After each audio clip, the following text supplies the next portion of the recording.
యేసు రక్తమే జయం పరిచర్య. Praise the lord. సెప్టెంబర్ 8వ తేదీ 2024. ఈరోజు దేవుని వాక్యము.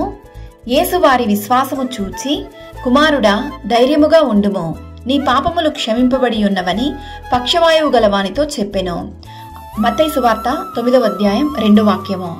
అవును క్రీస్తునందు ప్రియులారా, పక్షవాయువు వ్యాధితో మంచము పట్టి ఉన్న ఒక మనుష్యుణ్ణి యేసయ్య వద్దకు తీసుకువచ్చుటకు జనులు గుంపు కూడి ఉన్నందున వారు యేసయ్య ఉన్న ఇంటి పై కప్పు విప్పి మంచమును క్రిందకు దించినప్పుడు యేసు వారి విశ్వాసము చూచి, కుమారుడా ధైర్యముగా ఉండుము, నీ పాపములు క్షమింపబడి ఉన్నవని పక్షవాయువు గలవానితో చెప్పెను.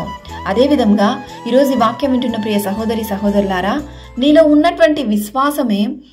ఉన్నటువంటి విశ్వాసాన్నే యేసయ్య ఎదురు చూస్తున్నాడు.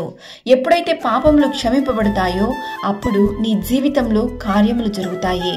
నీ విశ్వాసమైన ప్రార్థన నీ ప్రతి పరిస్థితిని మారుస్తుంది.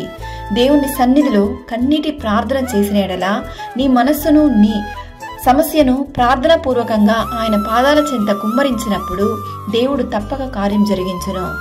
ఆయన స్వస్థపరచు హస్తము ఈ దినాన ఎవరెవరైతే వ్యాధితో అనేక సమస్యలతో బాధపడుచున్నారో వారందరినీ యేసు నామంలో స్వస్థపరచును. కావున దేనిని బట్టి దిగులు చెందకండి, కృంగిపోకండి. నీ దుఃఖాన్ని సంతోషంగా యేసయ్య మార్చును. ప్రభు అయిన యేసుక్రీస్తు కృప మనందరికీ తోడైండును గాక. ఆమేన్. God bless you.